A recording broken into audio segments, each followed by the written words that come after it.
Meet the Expert, a knowledge-sharing initiative of your knowledge partner, the Developing Bangladesh. We discuss on trade, investment, commerce, education, skills, economic development, global peace and prosperity, etc. issues. If you are interested to these issues, please subscribe to the channel. Developing Bangladesh, your knowledge partner, please subscribe now. Assalamu alaikum, dear audience. In Meet the Expert session of Developing Bangladesh, we usually listen from an international expert in every episode. Today, I am very delighted to host Professor Dr. Nadim Malik. He is professor and chairman from University of Balochistan, Quetta, Pakistan. He will be speaking on career problems for higher educated youth. As you all know, in the subcontinent, not only in Bangladesh or India or Pakistan, in the subcontinent, we are facing a common problem that we are producing a huge number of graduates every year, higher educated population every year, but they are not getting their expected job. So this is a social problem nowadays. So today we will cover not only the employment opportunity problem, but also problem youth are facing to cope with, to adjust with their new workplace, and also to choose their career. Before further I would like to humbly request you, sir, could you please introduce yourself with me and my audience? Thank you very much.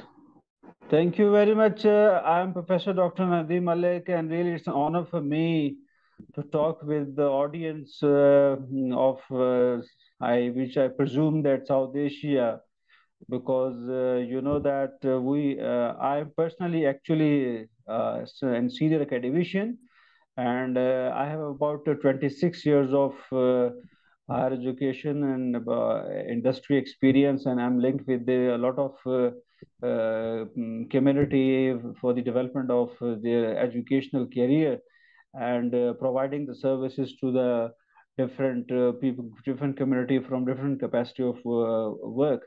So I basically belongs to the education sector, and I'm providing a lot of initiatives to the government plus to the international community for the development of this particular element, especially for the third world countries. And you know that this is one of the very biggest problem for our South Asia, because we do have the potential to grow up, but there are a lot of limitations due to which we face a certain kind of challenges. So basically, my perspective throughout my discussion would be later on, I will share with you. That was my brief introduction that I have published about 40 research publications internationally. And although the introduction is very much a lengthy one, but just I briefly told you about to the viewers that what kind of background I have. So basically, I'm an expert in the human resource management, and basically, I'm the expert in the, you can say that the trade and the planning activities of the government side. I'm very much actively involved for assisting to the government and plus to the international community for improving their managerial problems, educational problems, and I'm also working as the individual consultant for different projects for the World Bank and as well as other communities. So that was some brief background about myself. Sir, thank you. Thank you very much for your brief and humble introduction. So before I further progress with the question and answer session, let's have your keynote speech start. So may I humbly request you for presenting your keynote speech on career problems for higher educated youth, South Asian perspective, obviously. So could you please place your keynote presentation, sir? Thank you very much, and Bismillah ar-Rahman ar-Rahim.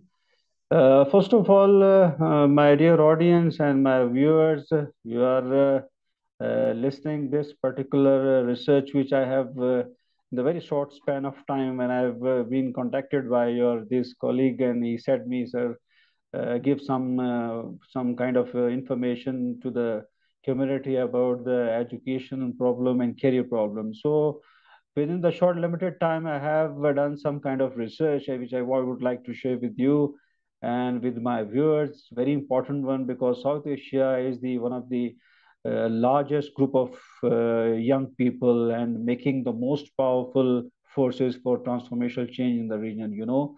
So let's take the moment to listen some of the key areas or the key demographics of the South Asia. South Asia, you know that this is one of the you can say that the region where we have a lot of people are actually working. Especially, we do have this advantage that we have got the young people here in South Asia, and this is one of the statistics given by the UNICEF and the UNHCR as well.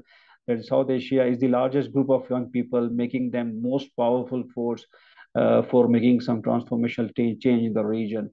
You know that there are educational institutes, and there are certain organizations which are actually providing some kind of, you can say that the educational work to the community.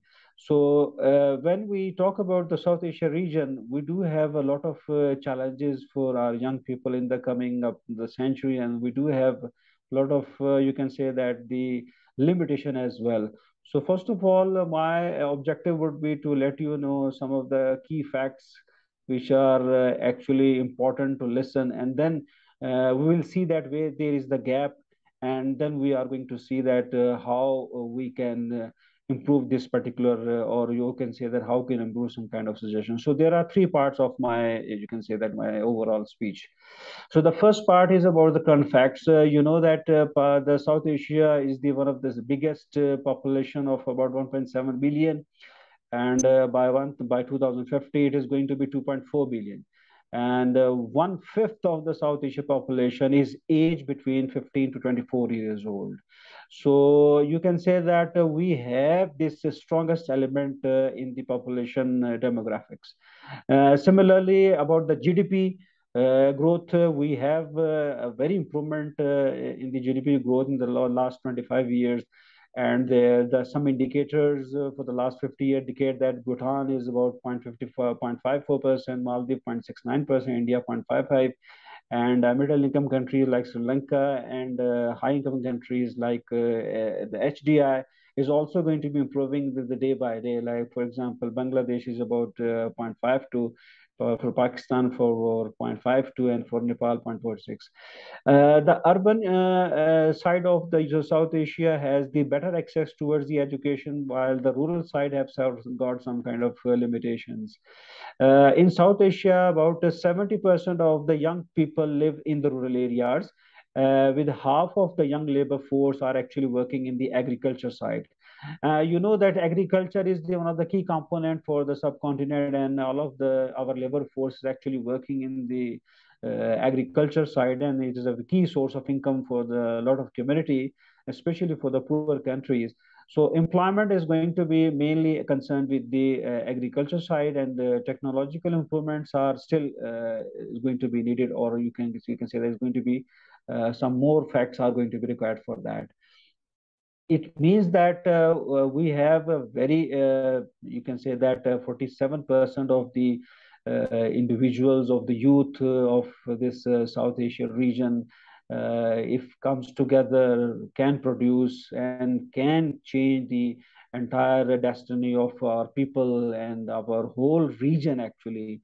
And we can create a tough challenge to the international community by providing the skillful people throughout the world. And this is one of the study which I've actually listened a couple of years back, in which I've heard that the European countries, after a period of, I think so, 5 years, they will be have this problem of this skillful people they don't have. So in the coming next 3 to 4 years, there's a lot of, you can say, the 5 years, we are opening up a lot of skills demands for our kind of skills which do we have belongs to our youth, especially for South Asia. So I would suggest that our key policymakers should have to think about this is the right time to actually go with the aspirations of our youth, and provide the very updated education and the skills for our youth in order to make them more skillful and more powerful in order to change the destiny of their own region and as well as their own people. Similarly, when we are going to see that these are some of the key demographics, so there are certain kind of you can say that mindset of the people which do have live in the South Asia. And if you think that, for example, what is actually required here when we see that. Developing Bangladesh, your knowledge partner. We take care of trade and investment, education and skills, economic diplomacy and economic development. If you would like to keep you updated on these issues, please subscribe to Developing Bangladesh. Thank you very much for watching till the last.